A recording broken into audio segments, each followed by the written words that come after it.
Mister యమ, నువ్వే శిక్ష వేసినా నాకు అభ్యంతరం లేదు. కానీ విషయం అర్థం చేసుకోకుండా నా మీద అభాండాలు వేస్తున్నావు. నీకెలా చెప్పాలో కూడా నాకు అర్థం కావడం లేదు. ఆపు, మాకన్నీ నువ్వు తెలుసు. ఏం తెలుసు అమ్మా నీకు? సినిమాని నమ్ముకున్న పాపానికి నా పెళ్ళాం బిడ్డలను పోగొట్టుకున్నాను. నా మొహం ముందు ఆహా ఓహో అని నా అన్నవాళ్ళు, నా అన్నం తిన్నవాళ్ళు నాకు వెనుపోటు పొడిచారు. అది తెలుసా నీకు? నన్ను 9 మాసాలు మోసి కని పెంచిన కన్న తల్లిని జీవితంలో ఒక్కరోజు సుఖపెట్టలేదు తెలుసా? నేను డ్రామాలు ఆడి ఈ లోకానికి తిరిగి రాకుండా ఉంటే ఈ పాటికి నా తల్లి రోడ్ల మీద అడుగు తింటూ ఉండేది.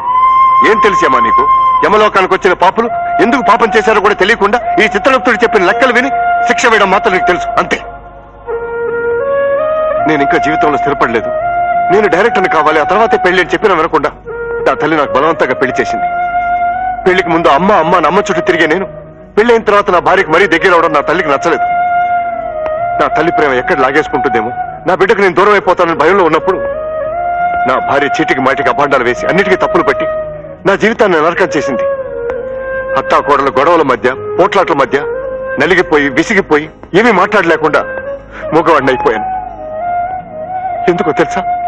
ఎందుకే అలా అరుస్తున్నావు? కట్టుకున్న మొగుడు వల్ల సుఖం లేదు, పుట్టిన పిల్లల వల్ల సుఖం లేదు. పిచ్చాను పట్టింది నీకు? నీలాంటి వాడిని చేసుకున్నాక పిచ్చి పట్టకుండా ఉంటుందా? పిచ్చి పట్టింది నీకే. దగ్గర పెట్టుకుని మాట్లాడు. నువ్వేమన్నా మాట్లాడమంటే ఏం చేస్తావే నువ్వు? చూడరా, నువ్వు ఉన్నావనే భయం కూడా లేకుండా ఎలా మాట్లాడుతుందో చూడరా. ఇది భయం నాకు కాదు ఉండాల్సింది, నీకు. చెప్పండి ఆవిడికి. వాడేం చెప్తాను, నేను చెప్తా. నువ్వు ఇంట్లో కాకిలా దూరినట్టు దూరావే. నువ్వు వచ్చిన తర్వాతే నా మొగుడు చచ్చింది. నా కొడుకు పని దొరక్క పైసా కోసం బిచ్చగాడిలా తిరుగుతున్నాడే. అసలు నువ్వు చస్తే కానీ నా కొడుకు బాగుపడాడే. చూసారండి నట్టింట్లో ఎట్లాంటి మాటలు మాట్లాడుతుందో. సాగరం చేతకనప్పుడు మీకెందుకండి పెళ్ళాం పిల్లలు? బయట చూసే వాళ్ళకి మాత్రం బడాసాం, ఇంట్లో మాత్రం పక్కిసాం. సినిమా అంటూ మీరు చచ్చేది కాక మమ్మల్ని ఎందుకండి చంపుతారు? ఈ బ్రతికే కంటే కుక్క బతికేదే. చూడు, వాడి గురించి మాట్లాడే అర్హత నీకు లేదే. నా కొడుకు రాజు, మహారాజు. నువ్వు సడన్ గా చస్తే నిన్ను తగలబెట్టాలిగా. కనీసం నిన్ను తగలబెట్టడానికి 10 పైసలున్నాయో అడుగు. మహారాజు. ఇన్నేళ్లు ఆ సినిమా వస్తుంది, ఈ సినిమా చెక్కొస్తుందని నా ఒంటి మీద నగలన్నీ ఒలుసుకుపోయావు. ఇక మిగిలింది నేనేగా. సినిమా చంపిస్తారంటే ఎవరైనా నన్ను కూడా వాడి ఏం కూర్చావే? నీ కళ్ళకు నేను పెళ్ళాన్ని తాల్చేవాడిలా కనపడుతున్నానా? రోషం పొడుచుకొస్తుందా? పెళ్ళాం పిల్లల్ని పోషించలేని నీకెందుకయ్యా పౌరుషం? ఆ మూత మీద మేసావు. ఏంటో మాట్లాడి నోటికొచ్చినట్టు మాట్లాడతావా? ఇంకోసారి నోరు తెచ్చావంటే చంపేస్తాను. చంపేవయ్యా. ఏనాడైనా మన పిల్లలకు మంచి బట్టలు తీసుకొచ్చావా? కనీసం కడుపు నిండా తిండి పెట్టావా? ఎప్పుడు చూసినా సినిమా. క్షణం తీరుకుండదు, పైసా ఆదాయం ఉండదు. 24 గంటలు అప్పులు వాళ్ళతో అవమానాలు. వెళ్ళి ఆ సినిమా వాళ్ళతోనే కాపురం చేయవయ్యా. ఆ సినిమా బదులు భిక్ష వెతుకోవచ్చు నువ్వు. నేనుండగా నా కొడుకు భిక్ష వెతుకునే గతేంటి? అసలు ఇంటికి పట్టిన దరిద్రాన్ని నువ్వేనే. నీలాంటి వాళ్ళని ఇంతమందిని తెచ్చుకోగలనే, కానీ మా అమ్మ దేవతే చిన్నప్పటి నుంచి నా మీద పల్లెత్తు మాట పడకుండా పెంచింది. ఇదిగో, నన్ను ఏం మాటలు మాట్లాడినా సహించాను. మా అమ్మను ఒక్క మాట అన్నావో నేను బతకలేమని జాగ్రత్త. అయితే నాతో కాపురం చేయడం ఎందుకు? మేమతోనే ఉండండి.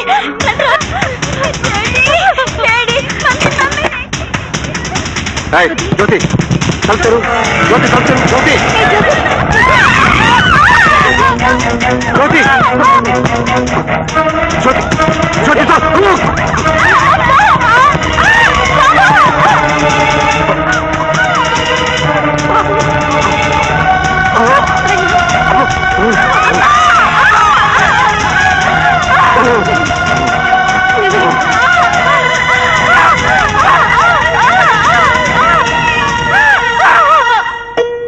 జరిగిందంతా నా తప్ప, లేక నా తలరాత రాసిన బ్రహ్మదేవుడి తప్ప?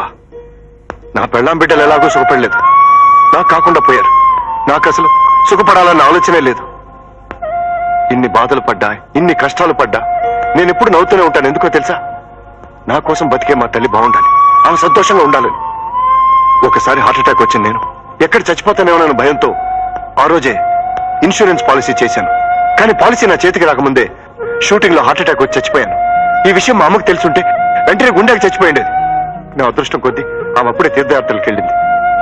ఈ పాలసీ నా చేతికి రావాలని, అంతవరకు నేను ఎక్కడే ఉండాలని ఎన్నో మాయమాటలు చెప్పాను, గారడీలు చేశాను. ఇప్పుడు నా చేతికి వచ్చింది యమధర్మరాజా ఒక చివరి కోరిక. ఈ పాలసీ తీసుకొని మా అమ్మకి ఇచ్చేసి ఆమె చేతిలో 2 ముద్దలు తిని నేను మీతో వచ్చేస్తాను. పదండి. మేము రాము. యమధర్మరాజా, నీవు పోయినము. ఇతను ఇచ్చడనే ఉండును. నేనెందులకు యమధర్మరాజా? వేళ దర్శకుడు నాడుచో మిమ్మల్ని యమలోకము తీసుకువెళ్ళటం. D Ramanaidu crime thriller 4 languages details లో చేయమని నన్ను అడిగాడే. పర్వాలేదు, మిమ్మల్ని అతట వీడియోస్ లో చేసేదం. అక్కడ లొకేషన్స్ బాగుండునా? బ్రహ్మాండముగా నుండును. కత్తుల కటారులు, ఉప్పు పాత్రలు కూడా ఉండును.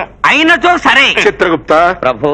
బ్రహ్మరాతను మెచ్చుకోక తప్పదయ్యా. అవును ప్రభు, మరణం కూడా మరవలేని మమకారమే. అది ఈ తల్లి ప్రేగు బంధము వంటిదే.